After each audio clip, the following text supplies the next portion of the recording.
The Duval Talk, a podcast that inspires creators to make meaningful content and pursue their passions. My name is Nick Cano. And I'm Bismarck Javier Hermano. We're musicians and videographers from Jacksonville, Florida. We're sitting down with creators talking about their creative process, lessons they've learned, and as well as how to go about making an impact in their community. All right, welcome back to Duval Talks. My name is Nick Cano.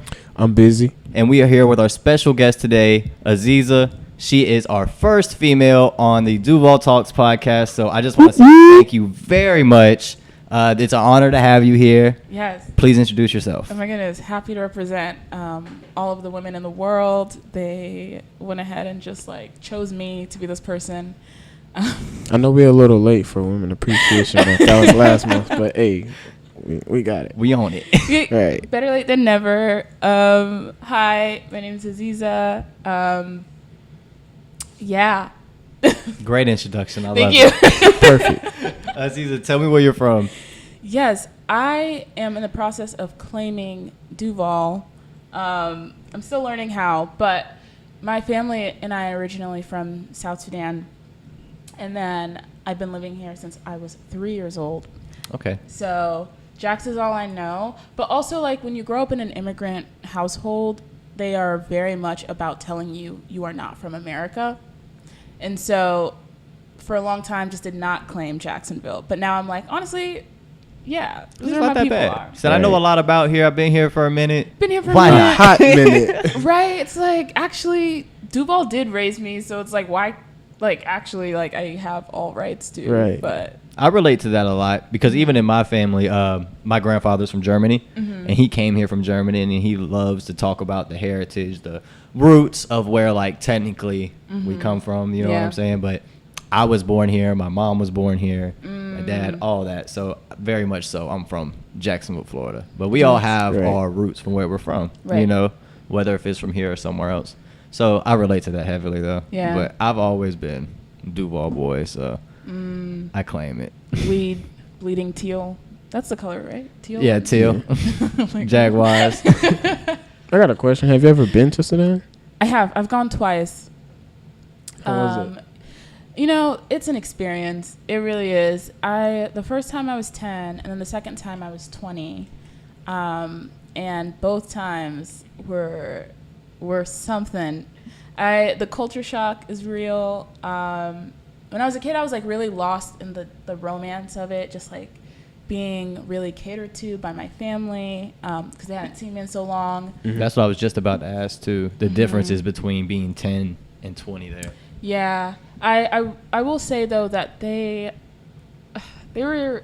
It really was one of those things where I was excited to go back to Sudan, and I was being told oh my goodness, we're going home. You're gonna see your home, and then we get there, and then extended family is the Americans are here, and it's okay, cool. I didn't think about it like that. Yeah. I didn't think about it like that. It's very true. Because they can hear it in my accent. I know Arabic, but they were just she's saying it funny, or and so that was a weird thing too, a disconnect of oh, I thought I was coming home, but it's still not Home. And this technically isn't home either. So I see what you're saying when you were trying to definitely make this. weird gray space of okay, I don't think I can completely fit into either bubble. Absolutely. So now you're just your own bubble. Now I'm just my own bubble. I'm somewhere in between. And that's a good thing. That's literally my story all the time though, where I'm just not quite, and I'm just well, now I've just got my own bubble. I feel that. Because whether if it's even where you're living or what you're doing, you know what I'm saying? I'm always in a weird space myself, whether if it's doing film or doing music or making arts and crafts. You know, it's people are what are you doing? I'm just well, today I'm doing this. Yeah. Tomorrow it might be a different story. There's no fucking telling, you know? Right. So I feel that though a lot. Yeah. Tell me about what was your life growing up in Jacksonville like? Did you enjoy it? What did you think of the city?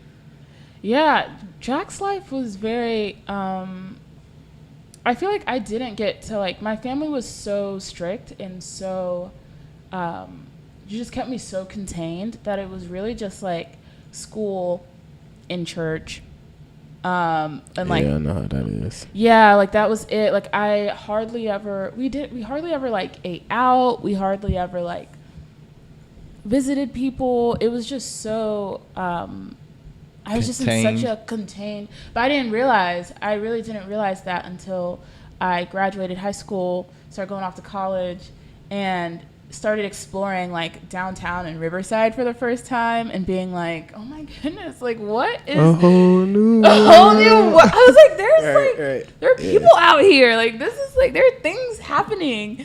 And that was really cool. Like, I think that's when I really started to fall in love with Jacksonville.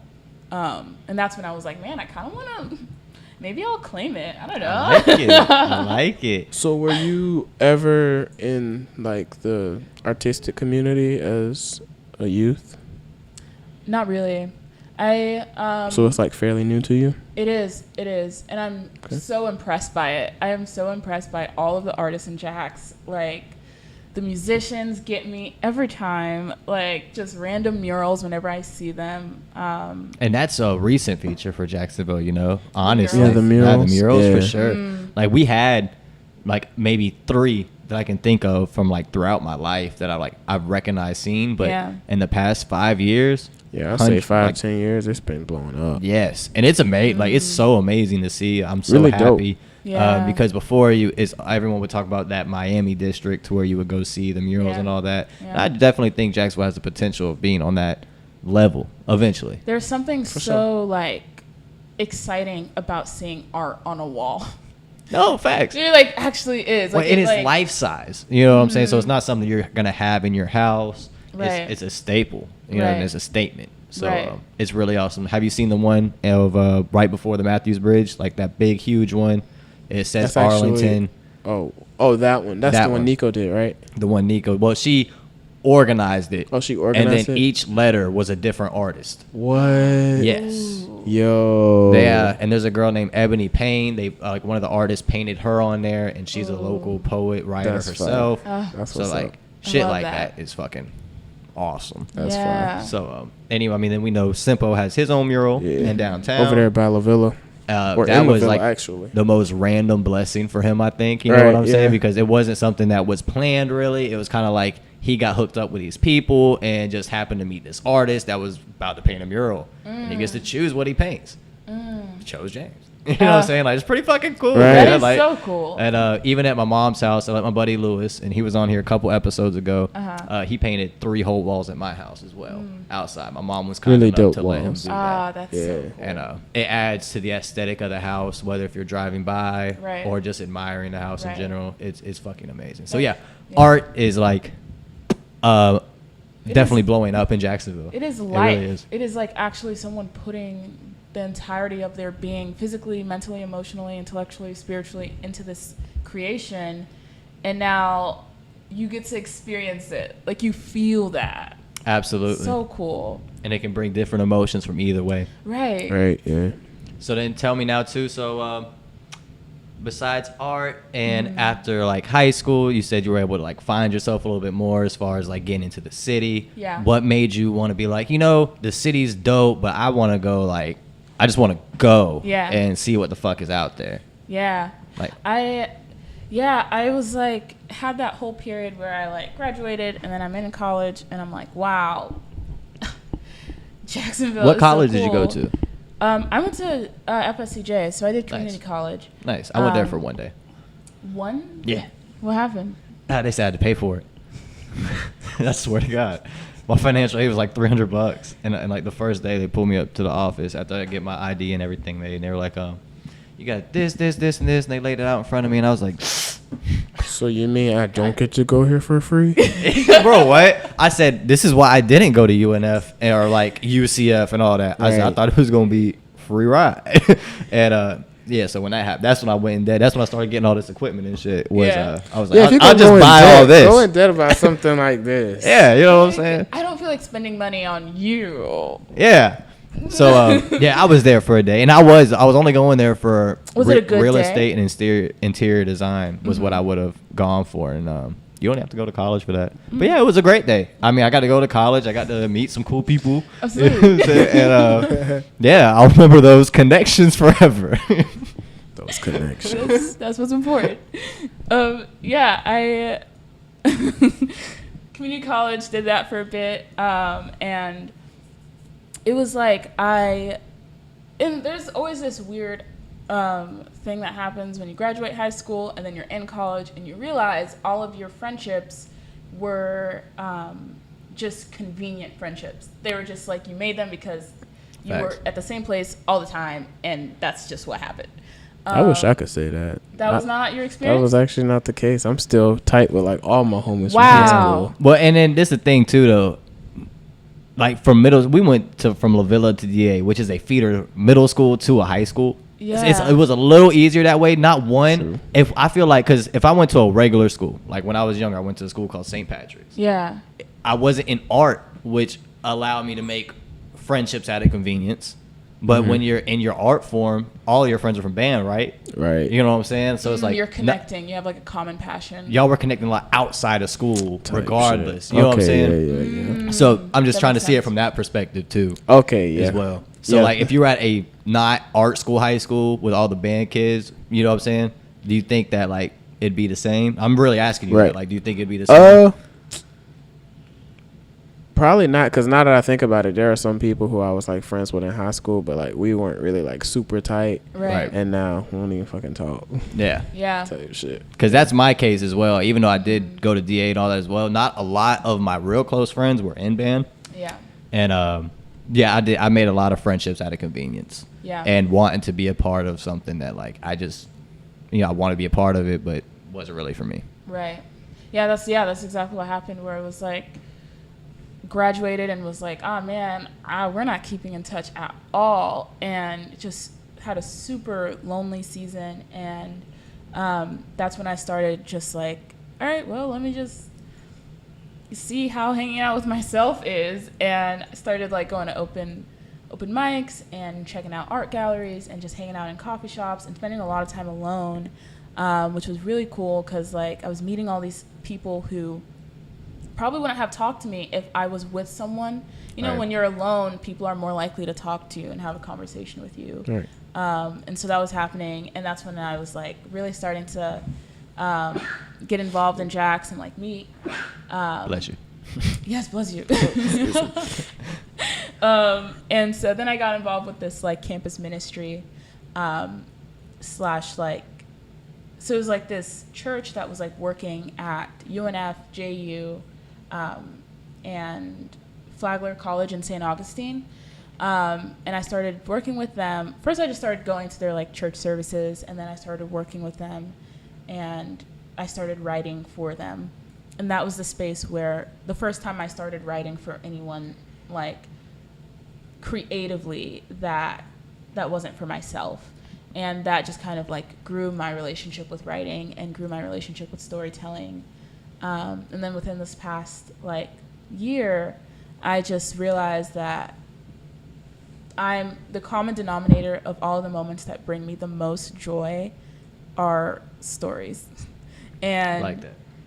yeah, and so I was like, well, now that I know, like I don't want to do anything else. And so that's when I started also tying into like, I like meeting people randomly, and I like being alone, and all of a sudden, all of that just like all the details of all the things I like just made sense. And I was like, all right, let's just go on the road and live on the road, and I just get to meet people, which I like, and hear their stories, which I also like, and then write about it, which I like even more. That's dope. Yeah, That and is so awesome. that's just kind of how that like progressed into me living the life I live now. And I don't know if you're about it, and this is just some random thoughts always pop in my head. Disregard it if you don't like the idea Okay. by any means. I'll toss it. But as you're talking to people sometimes, and I don't know if you'd be down for it, but it'd be cool if you video those people as well. Not all the time by any means, because not everything calls for Right. a camera.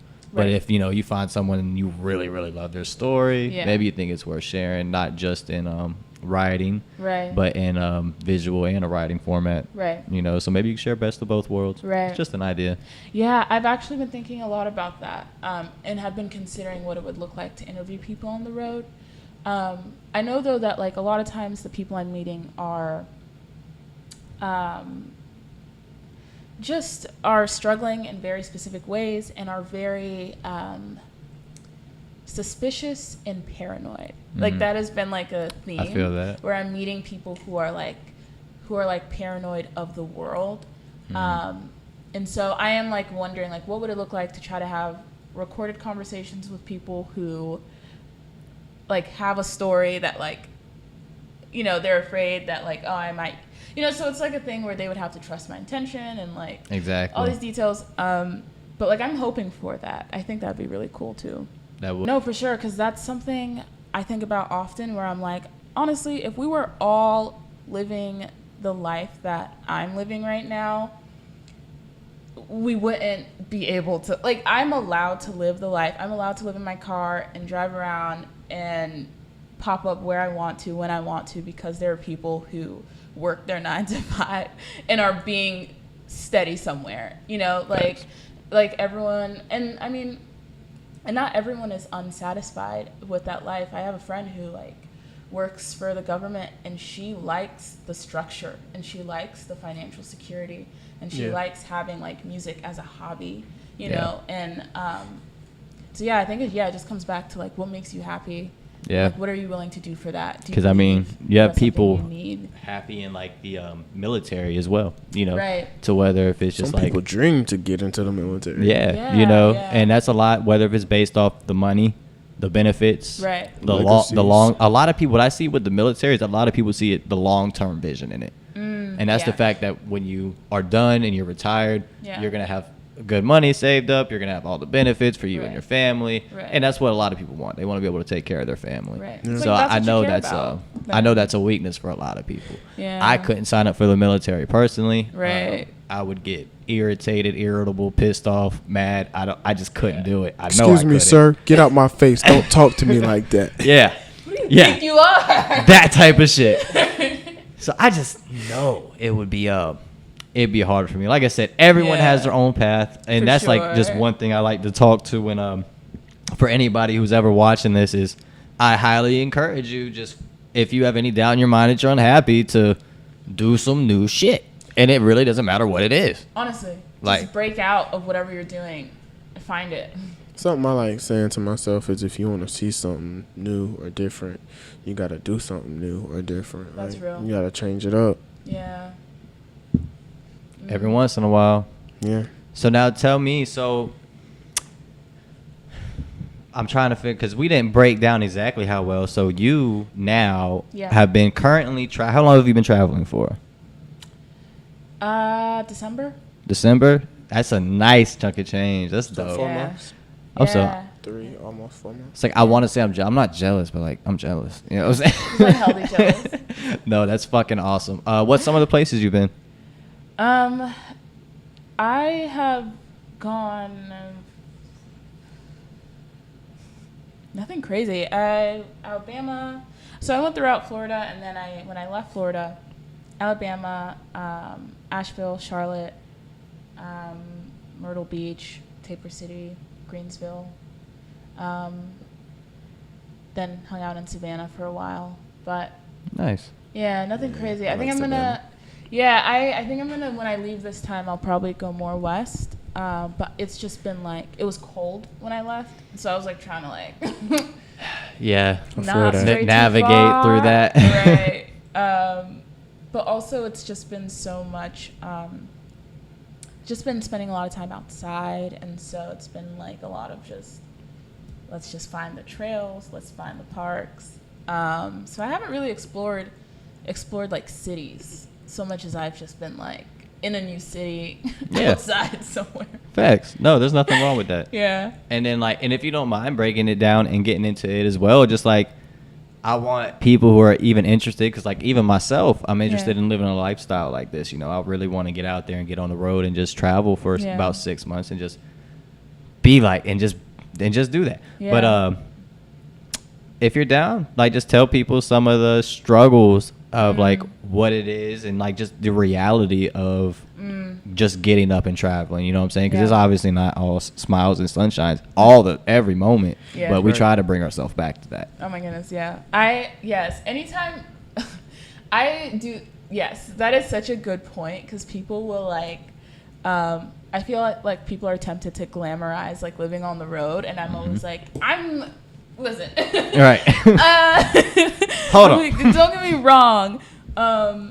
I am deeply fulfilled, but I'm fulfilled because I'm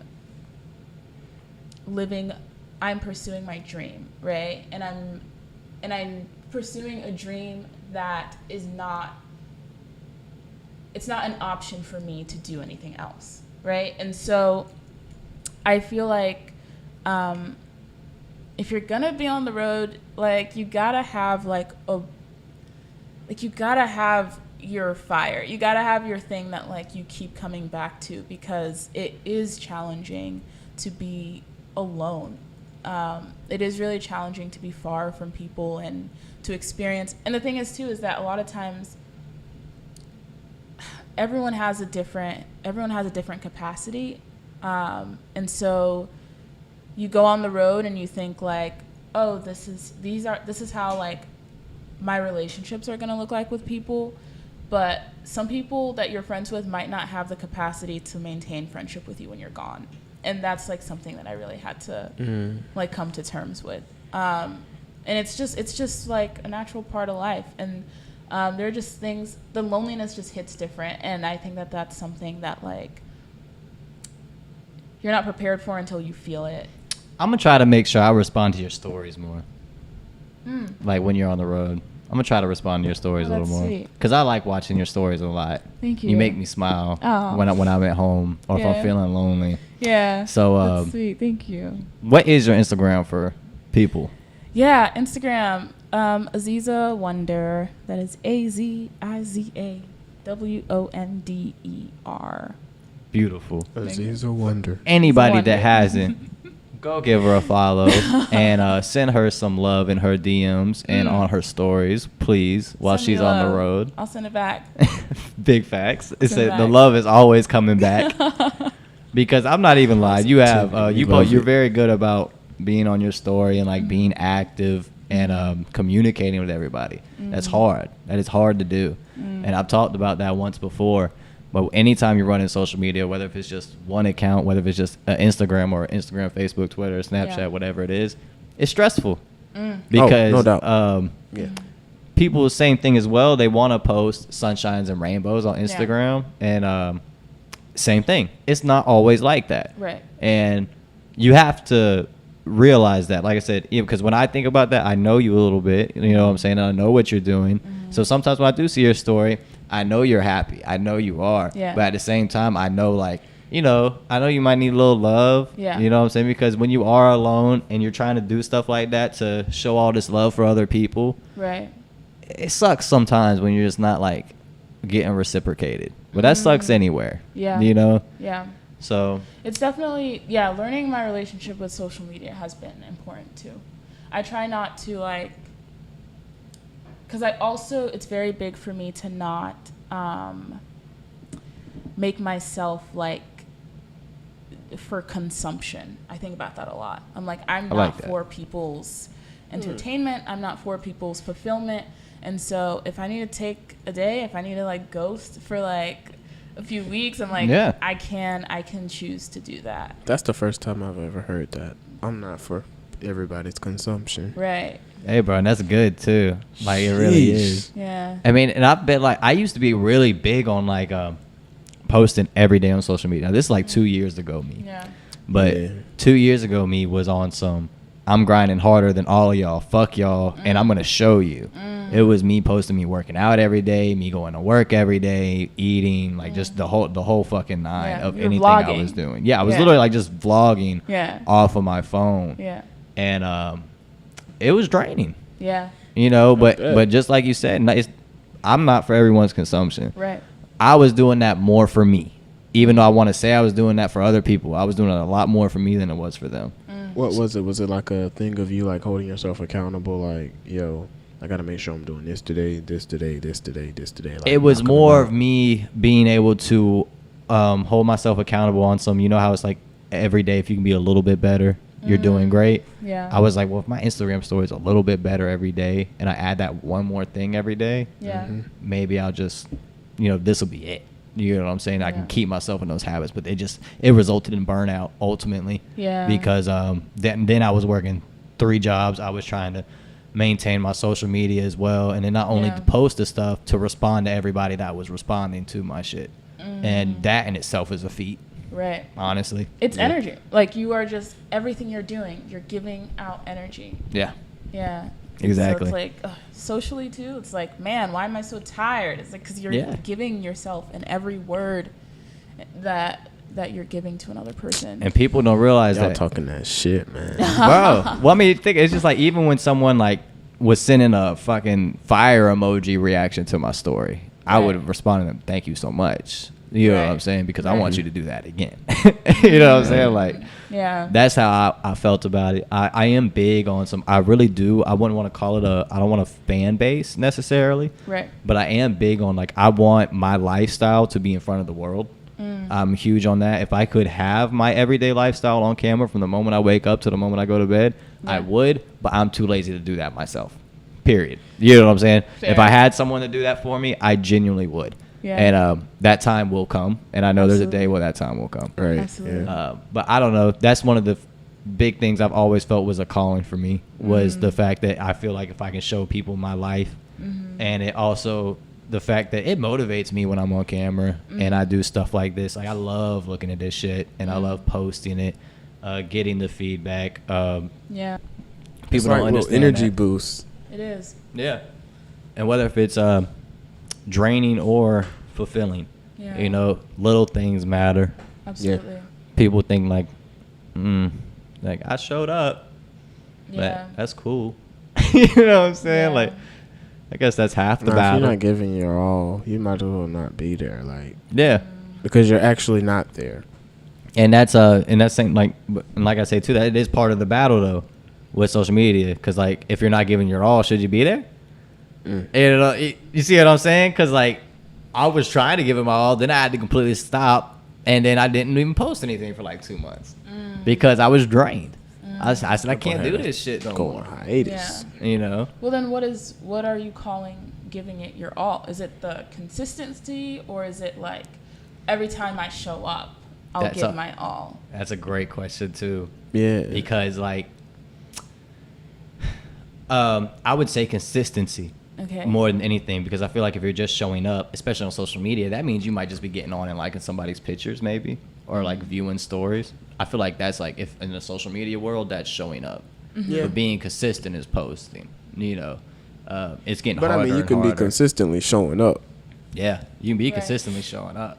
Right. It's getting harder and harder in the world that we're in now to be consistent, because everyone's adapting to new platforms. Different age generations are fucking with different platforms, whether if it's the older generation fucking with Facebook or you know, I would say our generation more fucks with Twitter than most. I actually don't use Twitter personally, I said but Twitter, I- Instagram. I know a lot of people in our age range Use do Twitter. use Twitter a lot. And then younger, Instagram, that's my preferred. I like using Instagram. Yeah. Twitter is. I can't get into it. Like I like it, but then I don't like that I can look back on what I've read. Yeah. Something about that. I like my thoughts just change so like quickly that if I look at something I've written like 3 months ago, I'm like, oh my god. What like Oh Twitter no, for Twitter me- is where you go when you want to talk some shit and you don't give a fuck about any repercussions. And see, that's what I was gonna say too. It's like Okay. it's so like negative and random too A at little the more same aggressive. time. Yeah. Like it is very aggressive on Twitter.